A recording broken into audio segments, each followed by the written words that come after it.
Le Real Madrid au programme aujourd'hui de notre vidéo sur le vestiaire. Alors c'est un début de saison, on va dire correct, mais il y a des questions Thomas, comment ça va? Bah écoute, ça va bien.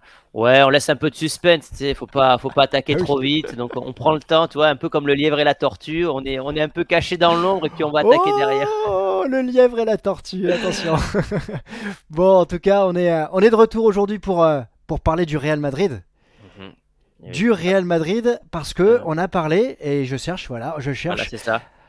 Je cherche parce qu'on a fixé évidemment un challenge à nos amis du Barça, Los Culés. On leur avait fixé d'atteindre les 30 000 abonnés sur la chaîne et ils ont atteint l'objectif.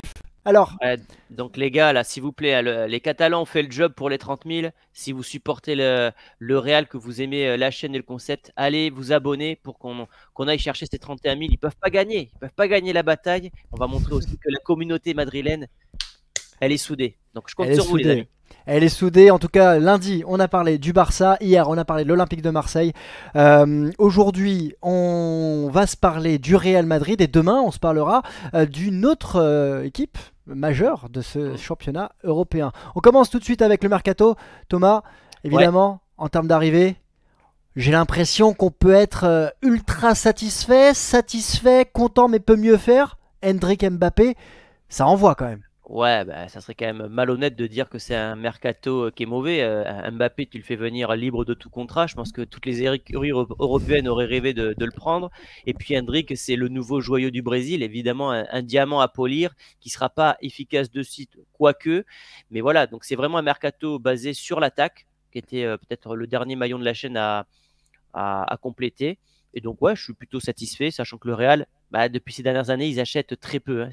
On, on complète poste par poste. Il y a eu d'abord le milieu de terrain avec Chouameni, Camavinga, Bellingham. Maintenant, c'est le secteur de l'attaque et peut-être que l'année prochaine, ce sera le secteur de la défense. Ouais, il y a eu des questions quand même pour d'autres transferts. Alors, on a vu Carlo Ancelotti très rapidement couper court en disant c'est bon, le mercato est terminé. Ouais, Mais bon, il y a Ceballos qui s'est blessé, je crois. Il y a eu des ouais. questions pour Alphonso Davies. Là, j'ai vu l'ouverture du dossier Rodri. Alors, pour 2025, de 26, Hmm. 27, j'ai pas compris. Mais en tout cas, il y a quand même des réflexions pour Bon, améliorer encore l'effectif. Alphonso Davies était sur les papiers du Real, sauf que le Bayern, bah, s'ils veulent pas accepter l'offre, tu peux rien faire. Donc il reste un an de contrat au Canadien. Mm, Ben, ça se jouera l'année prochaine. Peut-être que mm. lui aussi viendra libre de tout contrat. Ça fait partie de la nouvelle politique sportive du Real Madrid d'aller chercher des joueurs libres de tout contrat. Alexander Arnold, pareil, Oui, un oui. an, il lui reste un an de contrat. Et Rodri, bah, lui, c'est contrat jusqu'en 2027. Donc s'ils veulent le prendre l'an prochain, il faudra lâcher un gros billet à City. J'ai un peu du mal à le croire quand même. Faut Va falloir, ouais, payer, Monsieur Pérez. c'est ça, va falloir sortir les sous, Picsou, hein. En termes de départ, en revanche, il y a quand même un gros départ. Alors, est-ce Ouais, que tu vas me dire s'il a été compensé non, par les... Ok, bah voilà, c'est bon, on a la voilà. réponse. Mais Tony Kroos, c'est quand même une Ouais, c'est légende qui s'en terrible. va et C'est un ouais, c'est profil dur. unique. Moi, je m'en remets toujours pas. Je pense que c'est peut-être le pire départ de ces dernières années parce qu'il a toujours été loyal, correct avec le Real. C'est un profil qui est totalement unique. Moi, je disais que c'est un peu Chronos, hein. C'est le mec qui gérait l'espace et le temps côté Real Madrid. Il avait ce côté vraiment maestro devant la défense. Un coup, il mettait des transversales, il gérait le timing et c'était un profil, ouais, spécial. Et le Real, ben, souffre en ce début de saison et c'est pas une coïncidence parce que Tony Kroos, c'est pas le mec qui te marque 20 buts Hmm. par saison. Mais quand il est pas là, tu te rends compte qu'il est absent et c'est justement par son absence qu'on se rend compte qu'il était absolument dingue. Et tu perds de l'expérience, 34 ans, plus de 10 ans passés du côté du Real, Nacho Mm. également qui part du côté de l'Arabie Saoudite. Ouais, ouais. C'est des gros caractères aussi dans le vestiaire qui sont amenés à partir. On verra sur la durée, mais c'est vrai que de l'extérieur, tu vois, il y a une question qui se pose. Ok, c'est remplacé par des jeunes joueurs, c'est bien la politique de jeunes, mais ce Real ne va-t-il pas manquer d'expérience à un moment? Bah après, tu sais, 34 ans aussi, tu arrives à un moment où être compétitif au Real quand tu es vieux, c'est compliqué aussi avec l'enchaînement des rencontres. Donc, il faut savoir aussi renouveler l'effectif. Nacho, il était titulaire, mais bon, pendant 10 ans, il était remplaçant au Real. Ouais, ouais, Cross, c'est quand même un taulier qui s'en va, quoi. ouais, c'est clair. Bon, en tout cas, on a un début de saison qui a, à mes yeux, Mhm. parfaitement débuté. Mhm. Premier match officiel, première victoire, 2-0 face à l'Atalanta. un but de Kylian Mbappé, un premier trophée, la Super Coupe d'Europe, un début idyllique quand même. Même si bon, Oui, peut-être que la Super Coupe d'Europe c'est pas le trophée majeur pour le Real, ça reste quand même bien de commencer par une Bah, victoire européenne. il y avait cet objectif de la gagner parce que ça reste un trophée européen et surtout tu devenais l'équipe la plus titrée dans cette compétition. Donc ça c'était Mm. quand même l'enjeu côté Real Madrid, ça a été fait. Euh, Ils ont bien joué notamment en seconde période parce que l'Atalanta a ouvert le jeu, ce qui n'est pas le cas de toutes les équipes espagnoles, on en parlera juste après. Donc oui, commencer par un trophée, sachant que l'objectif du club annoncé c'est d'aller chercher les 7. Il y a 7 trophées à aller chercher côté Real Madrid cette saison. Tu as C'est tout déjà gagné, tout gagné quoi. tout gagné. Parce que jamais un club n'a remporté 7 trophées, puisque maintenant il y en Ouais, a un en plus. Donc ouais. voilà, le Real veut marquer les esprits. Ça sera très compliqué, on va pas se le cacher. Mais voilà, au moins tu as rempli le contrat avec la Super Coupe d'Europe. Et par contre, en Liga, c'est un peu plus irrégulier, un peu plus compliqué, notamment à l'extérieur.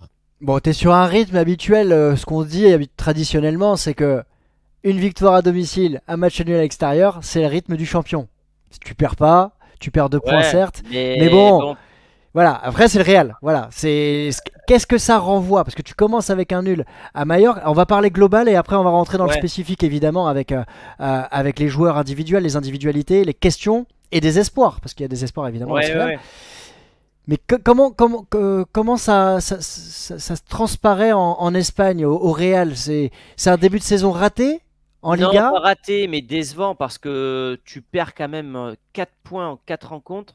Et sur les dernières saisons du Real, t'as pas l'habitude de perdre des points directement comme ça. Donc tu Hmm. te mets déjà, entre guillemets, la pression parce que tu as un delta par rapport au Barça au classement. Moi, je te le partage là, regarde. Ouais, ouais, voilà, tu as un delta de 4 points. Alors c'est largement remontable hein, parce que je pense pas que le Barça vont remporter toutes leurs rencontres. Mais quand même, tu sais, cette Liga va être compétitive cette année avec l'Atlético et le Barça. Ça se trouve, ça se jouera à la fin sur 3-4 points. Donc, faut pas s'amuser dès le départ à perdre des points comme ça contre des écuries en plus où t'as pas le droit de perdre. Las Palmas, Mallorca, ça fait partie des équipes de la deuxième partie de tableau. Hmm. Donc, si Hmm. tu perds des points face à eux, Hmm. qu'est-ce que ça va être plus tard quand tu vas rencontrer Séville, la Sociedad, l'Atlético, le Barça, Villarreal, tu vois, c'est ça qui est compliqué à digérer.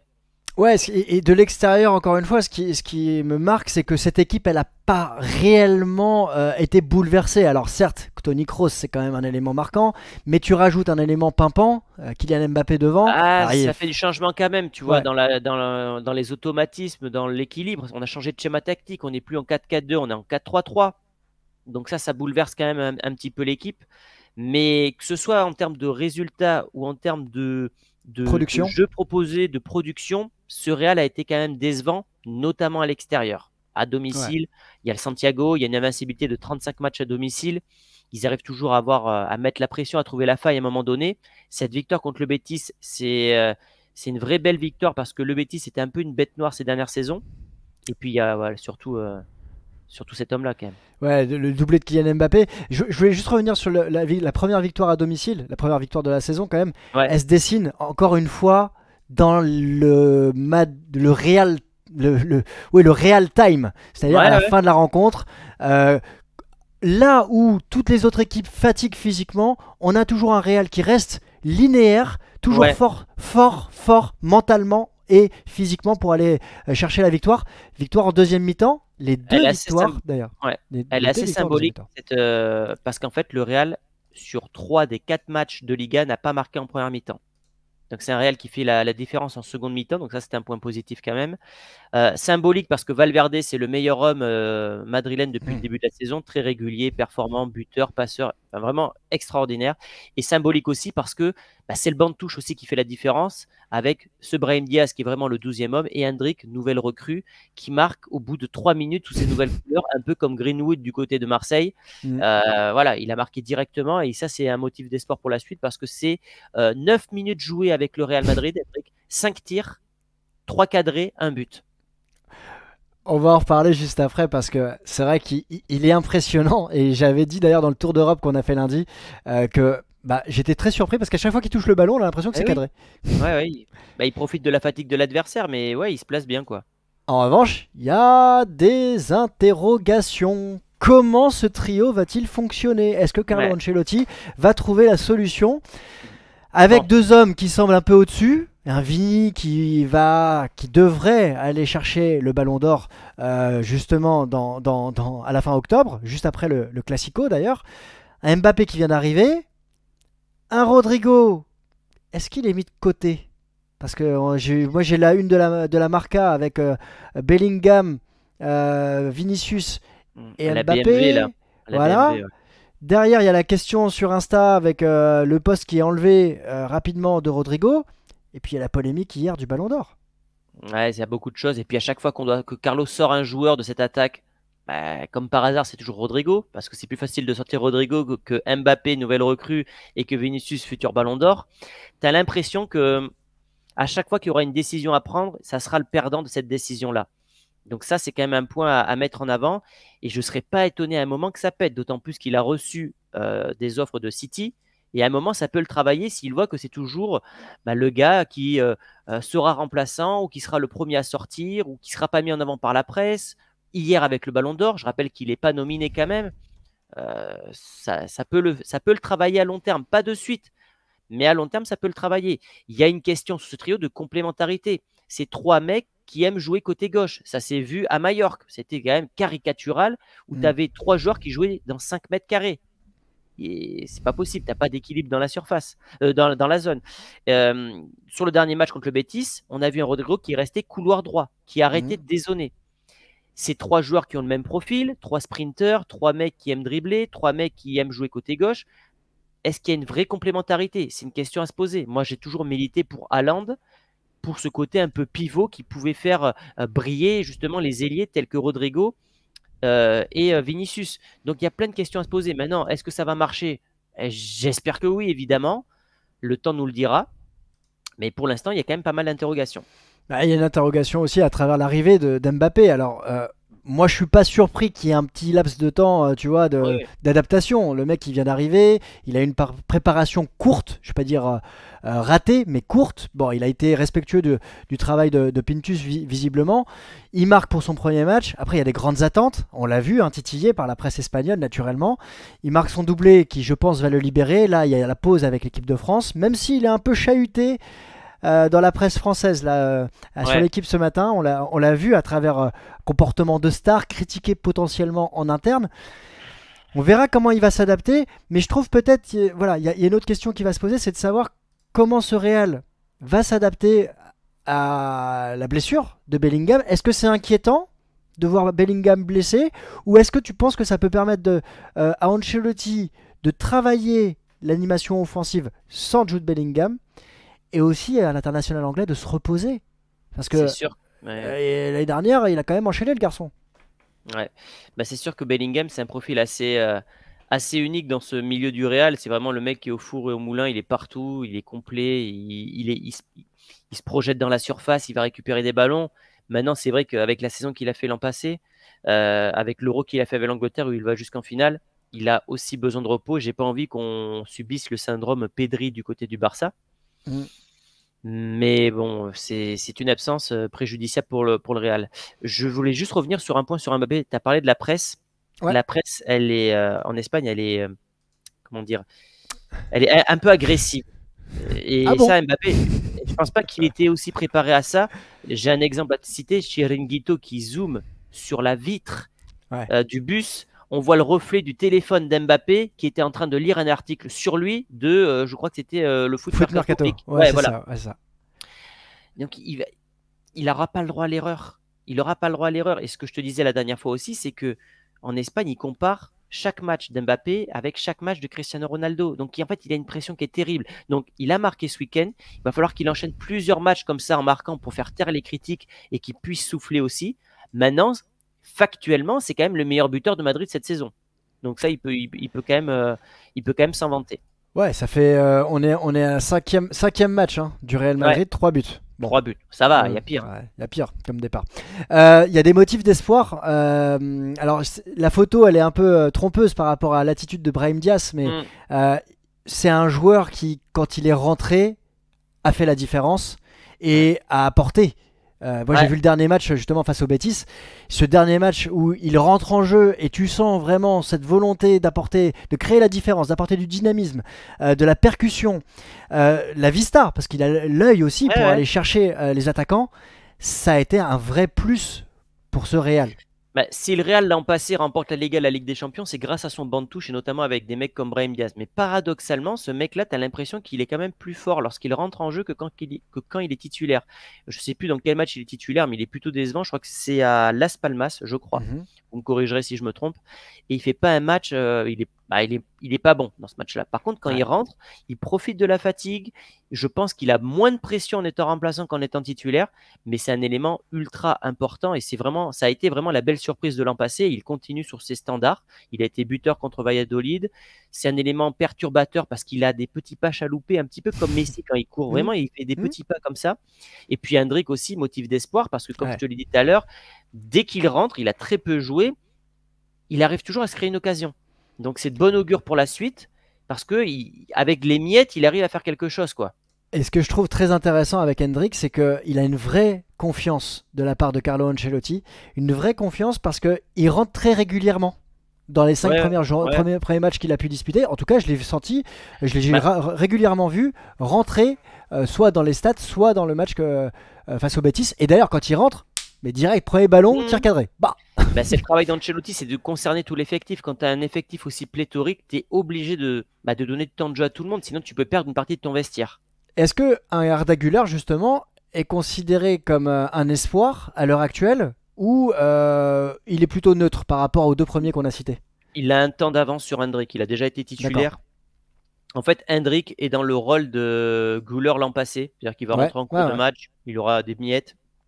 Güler, cette année, est amené à être le 13e ou 14e homme du Real. Il ne sera pas titulaire tout le temps, surtout quand il y aura Bellingham, mais il jouera beaucoup plus de fois titulaire que l'an passé. Il aura plus d'importance. Et d'ailleurs, il n'a pas joué contre le Betis et on a vu une scène où il a commencé à râler. Donc, c'est un mec qui a beaucoup d'ambition. C'est un mec qui veut briller. C'est un mec qui peut parfois être impatient aussi. Donc, attention à son caractère, tu sais, qui peut être impulsif. Ça passe mal du côté de Madrid. Mais en tout cas, Carlo Ancelotti l'a dit à plusieurs reprises. Il compte véritablement sur lui cette saison. On va passer, avant de passer justement à nos prédictions, je te partage le calendrier de ce Real. Alors on l'a fait pour le Barça, notamment avec cette semaine particulière que va avoir le Barça, avec 3 matchs importants pour confirmer ce très bon début de saison. Là, du côté du Real, on a un match à l'extérieur, 2 matchs à domicile, le début de la Ligue des Champions, mais des matchs qui semblent vraiment à la portée. Alors même si le déplacement à Saint-Sébastien, il n'est jamais simple. T'as quand même, ensuite, t'enchaînes 2 matchs à domicile. Ligue des Champions, t'es chez toi. T'es chez toi. Quand je te dis t'es chez toi, c'est pas que t'es au Bernabéu, c'est ta compétition, quoi. Donc, voilà. Non, il y a un slot qui est difficile, baisse un petit peu. C'est ça. Celui-là. Atlético, Lille, Villarreal. Villarreal, c'est une très belle équipe cette saison. Après. Après, t'as Dortmund, Valence et et Barcelone. Donc en fait, Milan. Et Milan, donc tu vois, t'as quand même des matchs compliqués. Hein. Mais ils sont pas tout de suite. À la différence du Barça. Ça permet au Real de monter en puissance et d'avoir des repères. Et c'est là qu'à mon avis, le Real a une longueur d'avance aussi sur ses concurrents. C'est qu'avec ce banc de touche qui est assez incroyable, le Real va pouvoir aussi faire tourner et avoir de la fraîcheur constamment. C'est vrai que ces 3 matchs-là, avant la trêve, là, Atlético, Lille, les 2 déplacements, même si ça reste à Madrid, ça reste un gros derby à jouer. D'ailleurs, mais ils ont perdu l'an passé 2 fois contre l'Atlético. Hein. On l'analysera, donc n'hésitez pas à vous abonner. On regardera le compteur si on est à 31 000 également. Mais surtout, ces deux déplacements, ils vont être intéressants parce que Lille, c'est jamais facile à jouer avec un certain entraîneur qu'on surnomme en France Pep Genesio. Exactement. On va passer aux pronosticos, non? Yes, los pronosticos. Los pronosticos avec notre partenaire Unibet qui vous offre 10 €. C'est valable jusqu'au 30 septembre. Donc dépêchez-vous. Ouais, quand même. 10 € qui vous sont offerts avec le lien qui est dans la description pour vos pronostics du mois de septembre. Si vous vous inscrivez pour la première fois, vous avez également 100 € de bonus sur votre premier pari s'il est raté. Mais surtout, ça doit rester un divertissement exclusivement réservé aux personnes majeures. Et avant de passer, si on est sur les buteurs, Mm. On va commencer par les buteurs et on verra la prédiction pour le titre de champion et la Ligue des Champions. C'est Mbappé qui pourra terminer Pichichi avec une cote à 1,85. Toi qui avais estimé Lewandowski Pichichi, Ouais, t'en penses quoi? mais j'avais mis Lewandowski parce que moi je pense qu'à Madrid les buts vont être plus divisés que du côté catalan. T'as quand même Rodrigo qui peut marquer, Bellingham, Arda Güler, Vinicius. Ouais. Maintenant, si Mbappé finit pour sa première saison Pichichi, ça serait assez incroyable. Moi j'ai pronostiqué en prédiction Kylian Mbappé. En tout cas, il est largement favori. Hein. Ouais, favori pour remporter le titre de meilleur buteur de la Liga. Et en termes de compétition, je suis pas surpris que ce soit le Real qui soit premier, même si de mon côté, sans supporterisme, parce que le seul club que je supporte c'est l'Olympique de Marseille, moi je vois le Barça remporter la Liga cette saison, mais le Real reste favori à 1,50. Moi, je vois le Real sur la durée.